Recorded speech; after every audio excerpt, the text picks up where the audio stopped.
இன்னைக்கு நம்ம லைஃப்ல நிறைய நேரங்கள்ல நம் கண்கள் காண்கிற எதிரிகள் உண்டு, நம்ம கண்களுக்கு புலப்படாத எதிரிகள் உண்டு. நிறைய நேரத்துல முகத்துக்கு முகம் நமக்கு விரோதிக்கிற ஒரு சிலர் உண்டு.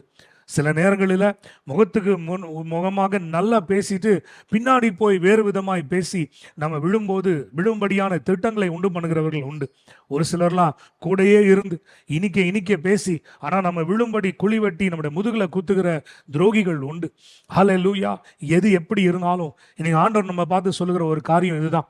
எப்பேற்பட்ட துரோகியா இருந்தாலும், எப்பேற்பட்ட எதிரி உனக்கு விரோதமாக எழும்பி வந்தாலும், உங்களை இழப்புக்குள்ள தள்ளுன்னு பிசாசு மனித ரூபத்திலோ அவனோட அசுத்தாவின் வடிவத்திலோ மாந்திரிகத்தின் வடிவத்திலோ சாபம் என்ற வார்த்தையின் வடிவத்திலோ அவன் எப்படி புறப்பட்டு வந்தாலும் ஆவியானவர் சொல்லுகிறார், பகைஞன் என்ன சொன்னாலும், பகைஞன் என்ன செய்தாலும் நீ கவலைப்படாதே. ஹல்லேலூயா.